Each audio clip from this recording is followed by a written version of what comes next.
this convergence, each convergence we try to have a theme.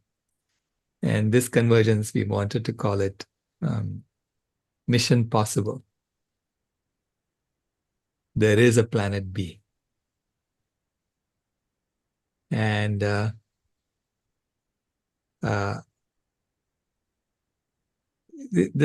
idea came from, there was a book written by, I think, Tim Berners-Lee, saying there is no planet B.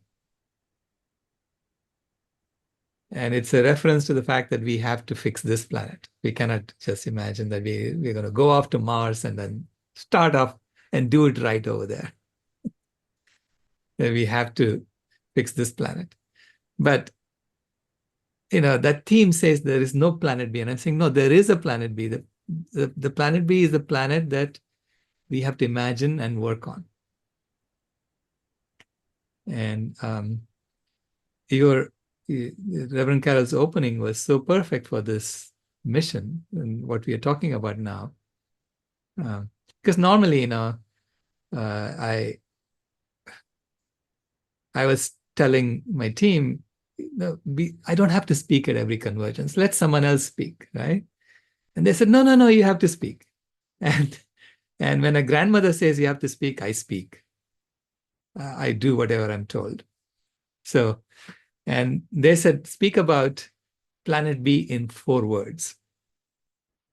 So it was Gabriel who told me to do that. Planet B in 4 words. And the 4 words that she picked were the words from the plant-based treaty. Eat plants, plant trees. And you'll get a planet B if you just did that. Right? And so I thought I would speak a little bit about that and a little bit about my how we got to where we are now. And I like this imagery that President Kennedy used in his speech at Rice University, where he imagined compressing human history into one lifetime so that we can then imagine, it's happening in my lifetime. This is what happened in my lifetime. So it makes us look at things from a bigger perspective. And that's how President Kennedy inspired Americans for the moon landing. And, when I started working on this back in 2006, within a couple of years, I was one of the most depressed environmentalists on the planet because I thought there's nothing I can do. I'm just watching humanity just roll off over a cliff. And I thought that nature made a mistake with human beings. Every other part of nature is perfect. Just human beings don't belong. All other animals, all other beings belong exactly as they are. And humans are the only ones who don't belong. And it was my granddaughter who basically convinced me that I got it all wrong. That I have to look at it as if humans also belong exactly as we are. That we are part of nature. We have never been separated from nature. We've always been used by nature. Let me put it that way. Because you can imagine nature is driving this from the outset, okay? Always has. And that was the gift that my granddaughter brought me, to start looking at everything from that perspective. And I went back and looked at everything that I'd studied from that perspective. And guess what? It all made sense. And let me see if I can convey that to you now with the methodology that President Kennedy used. So he said, and I'm going to assume a slightly bigger perspective than what President Kennedy was using. He was compressing 50,000 years into 50 years. And I'm going to compress 500,000 years into 50 years. So that our lifetime, let's say our lifetime is 50 years, in our lifetime, everything happened to human beings, starting from the discovery of fire. The discovery of fire happened 500,000 years ago in real time. So, which means if I compress that to 50 years ago, we discovered how to control fire. Now, before we discovered how to control fire, clearly we were eating uncooked food. And when you're eating uncooked food, you don't eat animals. I mean, I cannot imagine people eating raw animals. It's not appetizing at all. So before you discovered fire, you were eating raw vegan food mostly. Maybe some bugs, if you really find bugs appetizing. I don't. I find something. If I was eating raw food, I would be eating something that looks good, something that smells good, something that tastes good. Fruits, vegetables, some herbs. They smell good, so I would eat those leaves. They do. That's it, right? And that's what we were eating in Africa 50 years ago, before we discovered how to control fire. Then we discovered how to control fire. And then we built all these weapons and tools. And we started cooking. Right? And this allowed us to think about migrating out of Africa. And we didn't migrate out of Africa. So we didn't migrate out of Africa until 5 years ago. Just 5 years ago, we migrated out of Africa and went to every part of the world. Now, if you go from Africa, where fruits are falling off trees wherever you go, and you can eat them. But if you migrate out of Africa and go to Europe during an ice age, you better figure out how to cook animals and eat them, because it's an ice age. And, hardly any life there, right? So you're eating whatever you could. Now, this is 5 years ago, there was an ice age in Africa. And the Earth came out of an ice age just last year, just 1 year ago. Okay. And that's when we began agriculture. Just a year ago, we began agriculture. And that allowed us to harvest, starches for us to eat. So you don't have to completely rely on animals. You can eat starches now, right? Because there's plenty of starches that we can grow. And this is why Dr. McDougall keeps talking about a starch-based diet, because starches fill you up. So like rice and potatoes, corn, these have lots of carbohydrates and starches, so they fill you up. And you can cook those and eat those. But when you're living in Europe, you're in an environment of scarcity. You're trying to survive. So your mindset is that life is a struggle for survival, requiring the dominance of the superior over the inferior, the dominance of the powerful over the weak. So that's how our mindset was, when we started this. And this was just a year ago. Just 7 months ago, we invented the wheel. And we started riding just 7 months ago. We invented the wheel, which allowed us to travel faster. And the wheel has been fundamental to civilization, right? And we started writing. So that allowed us to codify knowledge and, put it together. So that was just 7 months ago.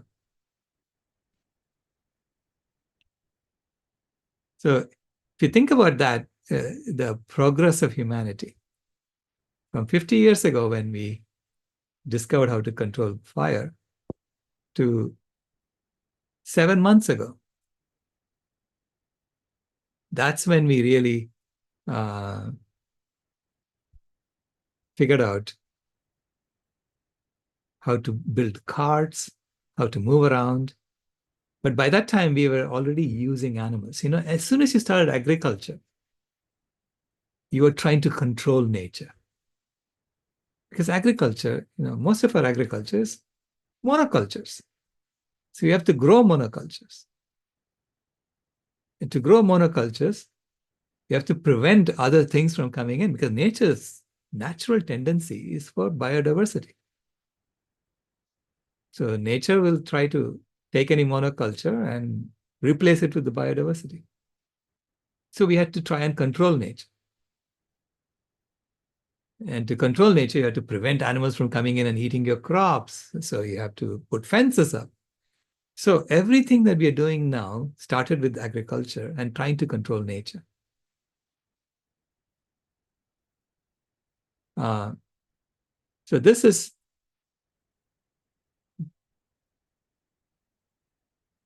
a year ago, we started agriculture, and 7 months ago, we learned to write and use cards with wheels. And the next big progress, I would say, happened just 3 weeks ago. Of course, you could say, we had religion, and which also started around 7 months ago. Christianity started maybe 3 months ago. And just 3 weeks ago, we invented the printing press. So when you compress everything into one lifetime, you see how fast things are progressing now, right? So just 3 weeks ago, we invented the printing press. And that allowed us to codify and, publish knowledge, so that knowledge became more widespread. It's no longer the elites controlling. So the elites were controlling all the knowledge until then. Right? So then it became widely available. We invented airplanes and automobiles just 3 days ago.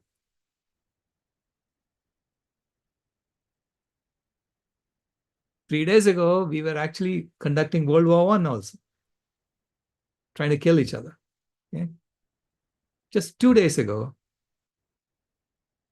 World War II happened. Between 2 and 3 days ago. World War II also happened. Internet was invented just yesterday. It became widespread just yesterday.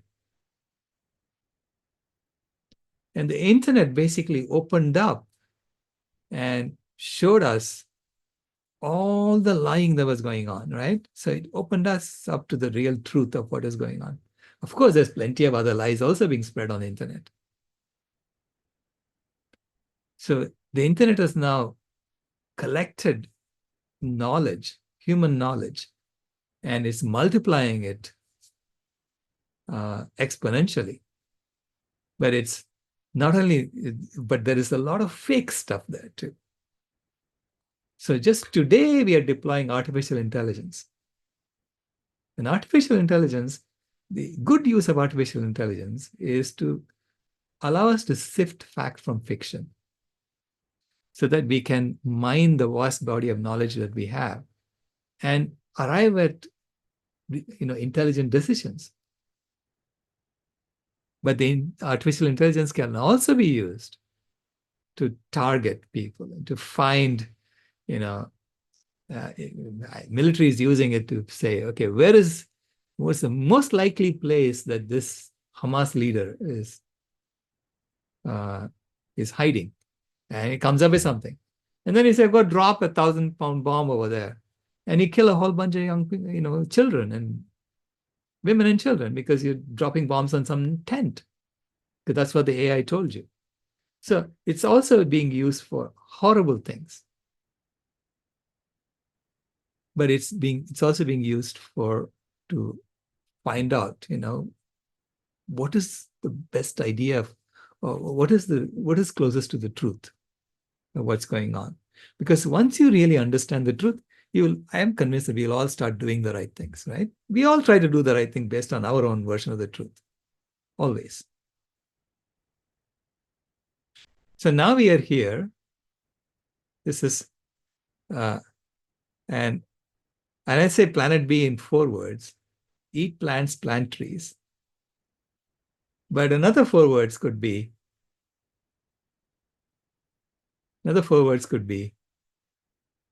you know, we are not going back, to borrow a phrase from Vice President Kamala Harris. Now, I try to be apolitical. So, and I was thinking, I could also take the other phrase, make America great again, and say, make Earth great again. But then I said, Earth has never stopped being great. Never stop being great. This is the best place to live. No? So I say, we're not going back is a forward-looking approach to life. So what's saying there is no one to blame. Our ancestors did all this work. I mean, look at it. 50 years ago, when we first discovered how to control fire, to where we are today, look at all the work that our ancestors put to bring us to where we are. And now we have this choice, in the next couple of seconds, what do we do? Do we keep going in the same way? Because we have been organized around protecting the opulent minority from the majority. That's the main purpose of government today. Okay? And this is why President Biden, in his interview, he was saying, my job is to rule the world. And every day I conduct wars. So these endless wars are part of this system that we have created. And it's about making the world safe for billionaires to spend $600 million on their son's wedding, which happened in India, by the way. It's not just the West. $600 million for their son's wedding, just a couple of miles from a slum where there are millions of people, trying to just eat 3 meals a day. And they are having trouble eating 3 meals a day, right? There are 800 million people going hungry at any given point in time. That's how we have organized ourselves. So we have organized ourselves to be a climate heating civilization. And to go forward to create a climate healing civilization, it's about switching this from the patriarchy to the mothers, the caretaking of the mothers, who were ready to do that even today, right? Make Carol the president, and I'm sure she will know what to do. It's not that complicated. And she won't be signing off on a kill list every day. So we know what to do, which is look after every life form as if they are your own, that they are part of our family. And it's about that, bringing that mindset and knowing that there is no one to blame. It's not about pointing fingers at each other and saying who did what to whom. I'm not interested in that anymore. It's about moving forward and knowing that there is a solution for all of our environmental, social, and spiritual challenges.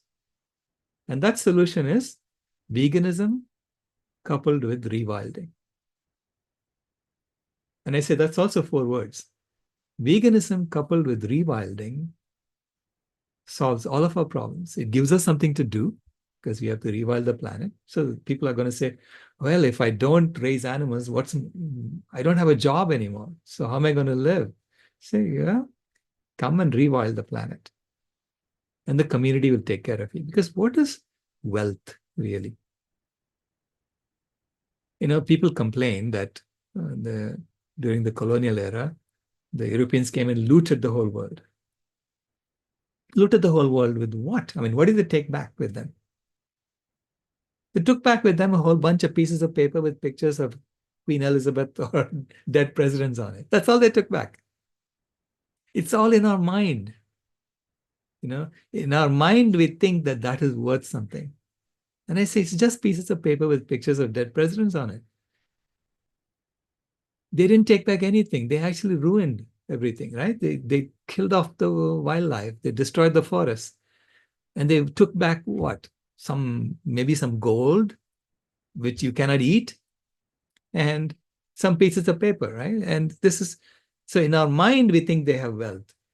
Really, the wealth is there in nature. That is wealth. Life is wealth. Your health is wealth. And I say, we have to now think rationally about what are our next steps in implementing a solution to our environmental, social, and spiritual challenges. And that solution is veganism coupled with rewilding. Veganism in which we feed everyone healthy food for free. So you don't have to do anything to get healthy food. You don't have to do anything to get shelter. You get shelter. And it's the job of the community. Our organizing has to be to ensure that humans are taken care of so that humans can contribute to rewilding the planet. Because that's our next job. And I'm writing a book called There is a Planet B, where I imagine what it will be like as we work towards this. How are we going to organize ourselves? How are we going to spend our time? How are we going to get new furniture if so that was the question someone asked me. What if I have to change my couch? Who's going to bring me a couch? How do we do this, right? And there are plenty of couches around, there are plenty of couches around, and there are lots of people who are not sitting on couches. So it's not that there is a lack of couches. How are you going to get your couch if you want? It's all about me. How am I going to get my stuff? Don't worry about yourself. Worry about how you're going to contribute. And you will see that the community will give you what you need. That's the kind of system you need to build. And I say it's a system design project. Again, it's not such a complicated system to design. I've designed far complicated systems compared to this. But because taking care of humanity is not the major issue. We have plenty. See, we started off thinking that we are in an environment of scarcity. But right now we are in an environment of abundance. We have plenty of food on the planet. We are wasting, for every 6 pounds of food that we grab from the planet, we're wasting 5 pounds. We're giving it to animals. And we are only using 1 pound. And then we're starving a whole bunch of people. This is why I say eating animals is the cause of world hunger, is the cause of all of our environmental issues and social issues. So once you stop that and we create a vegan world, you have created the foundation for a climate healing civilization. Because you cannot not exploit animals and continue to exploit people, because people are animals too. So you cannot exploit people now, right? So we have to now give everyone the freedom to do what they need to do. So that's the beginning, right? Any system that's designed around love sets people free. Not only sets people free, it sets animals free as well. So designing a system around love, to me, is an amazing engineering project to work on. And I would love to put it all together, and this is what I'm trying to do in the book. I'm imagining what would it be like. So I'm trying to write this book with planet B going left to right and planet A going right to left. So you can flip the book around and read what would it be like if you continue with planet A. So this way you get an idea of what is this transformation that we are working towards. And so fortunately, the Oxford Literary Festival has asked me to come and present this book already. So I'm going to be doing that in March, end of March, I think. It's the next Oxford Literary Festival. Thanks to Marlene, who made this happen for me. And I'm working on this book for that purpose. So with that, I thought I would throw the throw it open for discussions with people. So I'm not just talking all the time.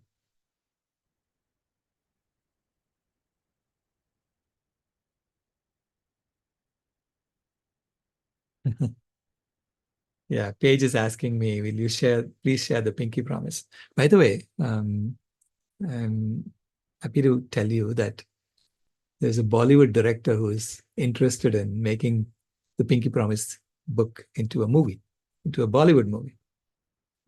Not Hollywood, but Bollywood.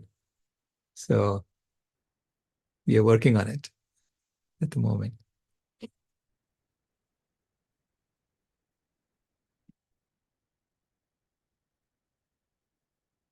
Go ahead, Tammy.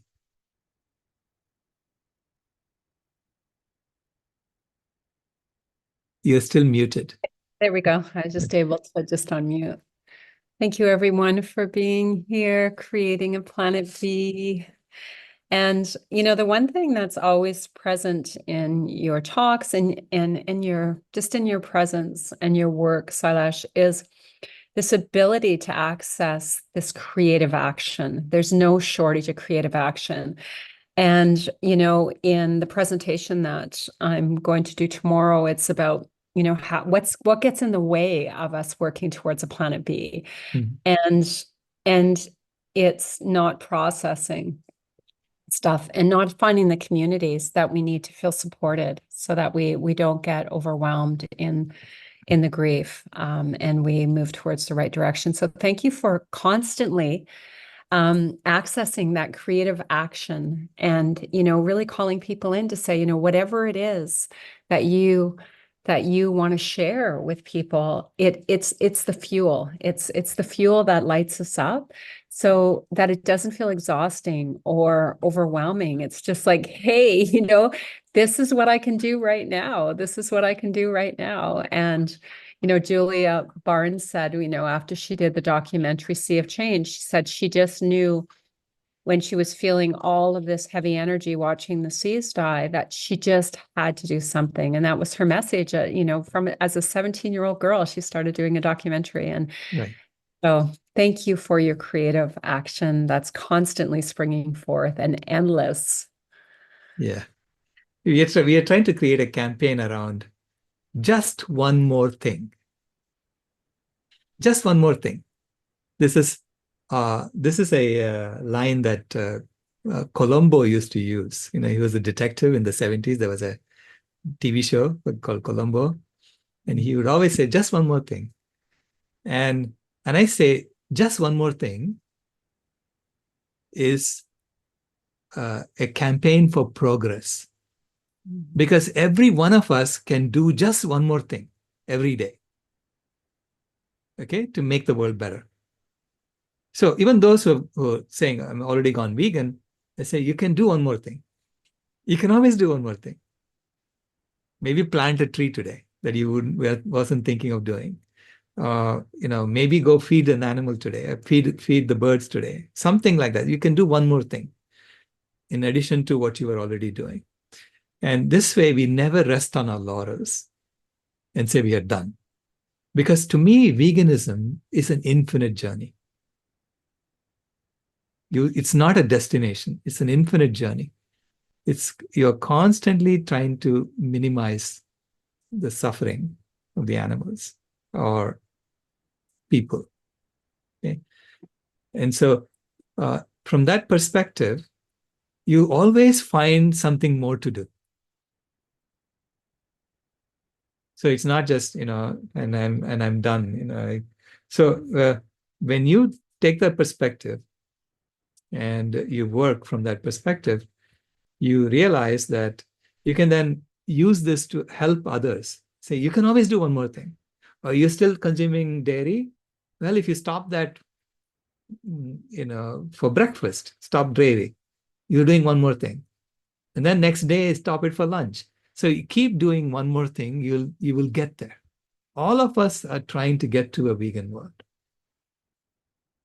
Okay, I begin with the assumption that no one really wants to hurt innocent animals unnecessarily. No one wants to hurt innocent animals unnecessarily. Even those who want to hurt innocent animals unnecessarily will pretend they don't want to hurt innocent animals unnecessarily. Okay? Because so I say that that's a universal foundation from which we can all agree on and begin. So I say, keep doing that one more thing and have faith that there are others who are saying, my one more thing is to create a system around it. That I can contribute to that. Okay? So I can imagine how would you organize food delivery to people? How would you organize the growing of food to people? Because we are now extracting 6 times as much food as we need. So why can't we do it with less and give the rest back to nature and meet the nutritional needs of people automatically, right? So I say that having that perspective of being able to improve yourself and being able to contribute the next thing and the next thing and so on keeps you busy and puts you in having faith that you're part of something much, much larger. Before I take questions in the chat, let me ask Abraham. Yes, I think one of the things also what I like about your approach is that it's up to the individual. Mhm.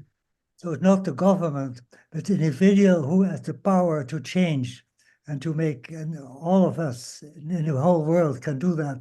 And with the internet, it's so we can change the world. So Absolutely, yeah. Yeah, that's the power that the internet has given us, and it's sort of freed us. It made us see the chains. See, someone said, those who do not move do not notice their chains. I forget who said that. I think it's Rousseau or someone like that. Anyway, he said, those who do not move do not notice their chains. And the internet started shining light on the chains.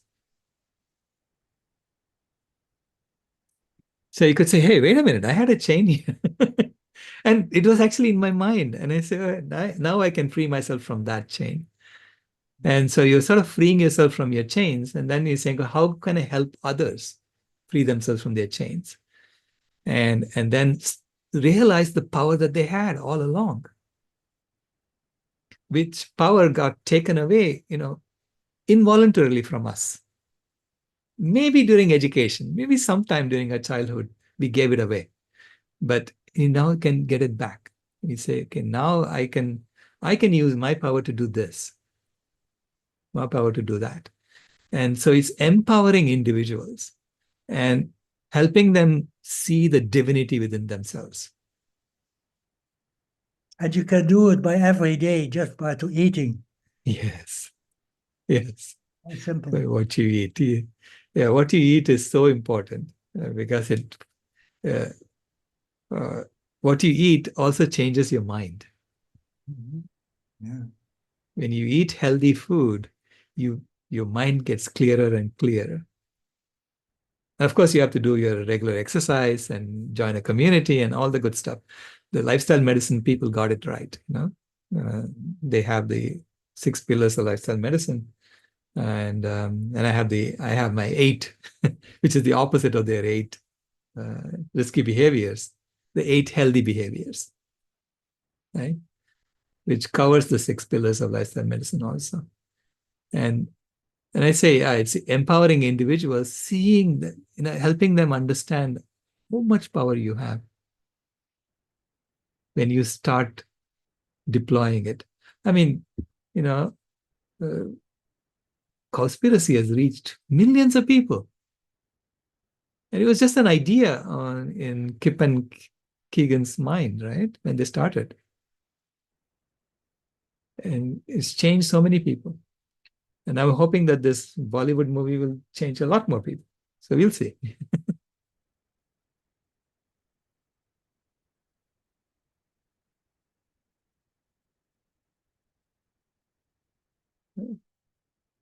Ray is on next, and then we'll go to some of the questions in chat. Thanks for your address, Sailesh. It's great to see how it's ever evolving and always learning more. And this framing of, I guess you attributed to JFK, of looking at human history as one lifetime, compresses time and makes, this idea of the future now. That all the climate change is always, by 2050, by whatever period of time. This is all just a second later. So it's something that we have to deal with now. I came across a study recently that talks about how when we visualize ourselves a year in the future, we are analyzing our current situation, little modifications that will change. But when we analyze ourselves 10 years in the future, we use the parts of our brain that are kind of reserved for when we meet a stranger. We are strangers to ourselves 10 years from now. We don't have that ability to make that connection. And that was alarming to me because we keep talking about do it for the grandchildren, do it for future generations. We can't even do it for ourselves unless we reframe that this isn't a future thing. Global warming is something, oh, it's getting warmer. Climate change, oh, something's changing. So this is an opportunity to say this is now and just treat it like it's a now issue. And that's so important to mobilize people and get them involved in things. So thank you for that metaphor. I think that'll go a long way. And it works with your slideshow where you have Kimaya's drawing of the track race. We're at the end of the race, and we can either finish the race or go to McDonald's. Right. Yeah. I encourage anybody to watch the other presentations to get the full visual with Kimaya's illustration. Right. Thanks, Ray, for that. Yeah. When you compress time so that 500,000 years becomes 50 years, it's a 10,000 to 1 compression. Okay. Which means that 30 years is 1 day. Okay. Roughly 30 years is 1 day in this compressed time. So which means yesterday, the internet was invented. Internet became widely deployed yesterday. Which means tomorrow, the forest will be back. In 30 years, the forest will be back. So when you start rewilding, veganism plus rewilding today, tomorrow, you will live in a blue-green planet. So imagine that, right? Wouldn't you want that to be the tomorrow? So I say, in my mind, what JFK did helped me see what he was planning. He was planning a 10-year thing. He was saying, in next week, let's go to the moon, right? That's the way he was framing it. Because he was doing a 1,000 to 1 compression. I'm doing a 10,000 to 1 compression, which means tomorrow you will have a beautiful planet if you start working on it today. Yeah. This is so important for the people who say rewilding it just takes too long, but it's instantaneous in this framework. It's 30 years. Inevitable. It's everything is heading towards that path, and everybody's kind of trying to ignore it, usually because they're invested in some other solution, or they're determined to keep eating animals and feel that it's not their fight to fight. You see that what happens to me, nature is a self-healing system. Okay, that's the beauty of nature. It's a beautiful self-healing system. And our bodies are also self-healing systems. So when you start putting the right food in your body and doing your exercises, maintaining your body properly, just like you maintain your car properly, right? When you start maintaining your body properly, your body heals.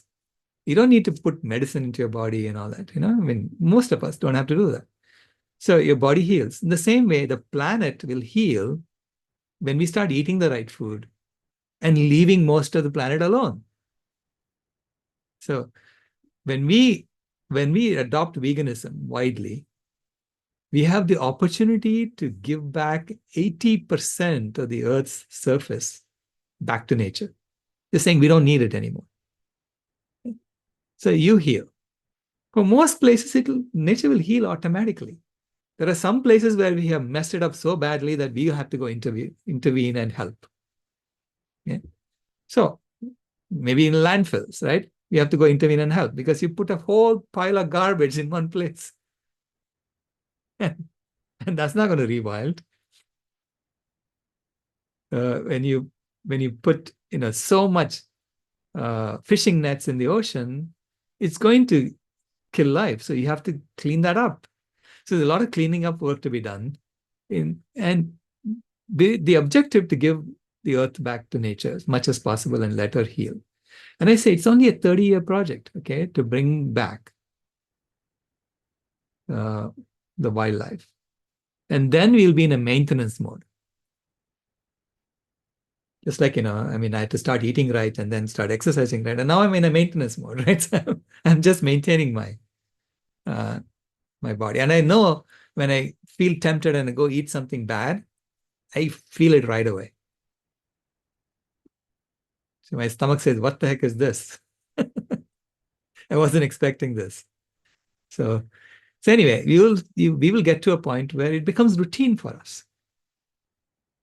Okay. And I say that, remember, we were just one family in Africa 50 years ago before we migrated out and went to every part of the world. And we did everything we did so that we can implement this at this time.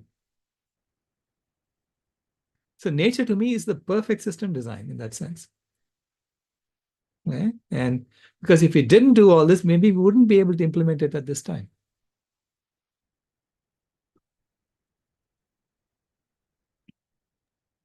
I wanted to throw back to the, you said protecting the majority from the opulent majority. Minority. Minority. Yeah.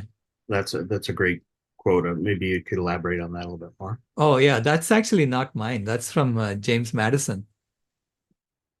He was quite candid about what the government is for. And he said it is for protecting the opulent minority from the majority.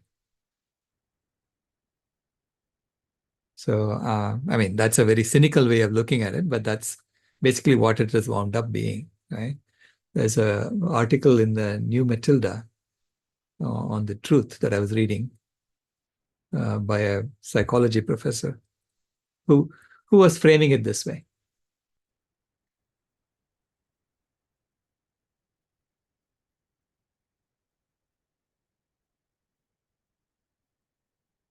The question from the chat.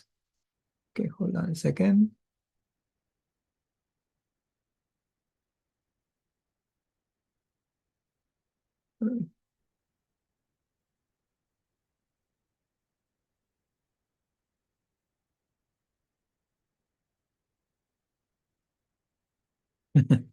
We try to fit in all of Earth's age into 12 hours. So you're probably,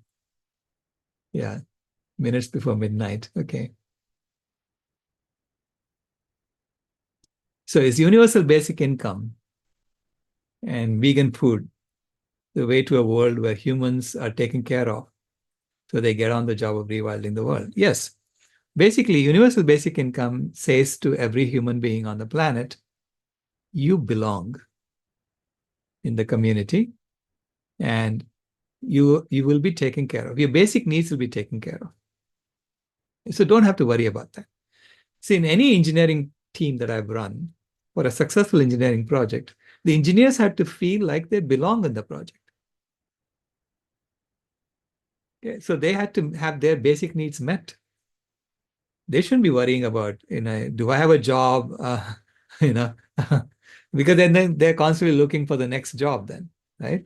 So you have to make them feel like they belong, and they are satisfied with what they have, and then they can contribute to the well-being of the project.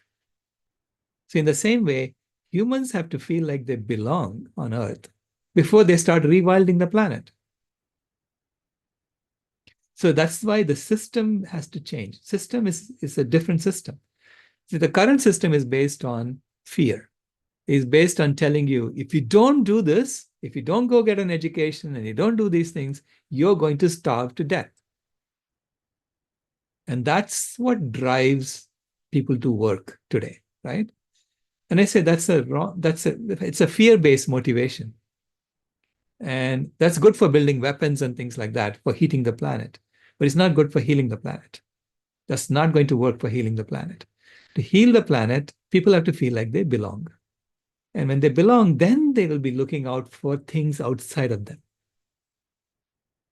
So James Lovelock said, if the earth does not improve as a result of human presence, we will perish. But if it improves as a result of human presence, we will flourish. So how do you get the earth to improve as a result of human presence? Well, humans have to be contributing towards improving the earth.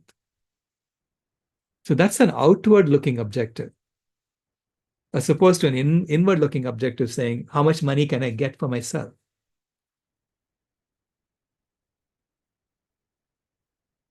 Because money, what is money? Money just says that the community is going to help you with whatever you need. I need to throw a $600 million wedding for my son. The community has to go cook for you. You're not sitting there cooking. The community has to make all those gold ornaments for your daughter or your son, So when Ambani is throwing a $600 million wedding for his family, he's actually recruiting millions of people to do the work for him.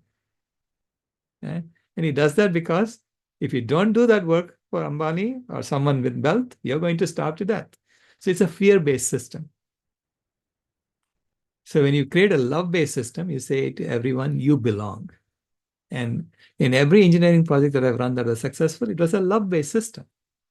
I had to create a mini love-based system so that my engineers were willing to give their life for me, And I did have situations like that. People were willing to stay back overnight and do things to meet deadlines. They were doing things like that because they loved it. So anyway, that's the correct way to look at it. Yeah, so they can get on with the job of rewilding the world. Yeah. Maybe I'll take a question from Jim. Thank you, Sailesh. 5 years ago, when I first heard from you, nobody was talking about animal agriculture. Everything was carbon emissions, fossil fuels, everything was. Yeah. And now there seems to be lots of voices talking about it, animal agriculture. It seems to be coming out of everybody. Good. Lots and lots of people. You've done a fantastic job. Thank you. I thank you so much for it. Now, I'm just one voice in this. Lots and lots of people have been saying this. It's just that we were being pushed away, and now we are bubbling up. Yeah. So I say nature is a perfect system design. So have faith that this is not us doing it. Nature is working through us. Nature has always been working through us. We have never separated from nature. And when I looked at it from that perspective, everything made sense. Even those who think they're conning others, they're being conned by nature into doing this. They just haven't figured that out yet. So I say that have faith, and let's see what these 2 days are going to bring us. Every one of these convergences have been, to me, a quantum leap forward in the movement. And I'm so grateful to be part of this with all of you.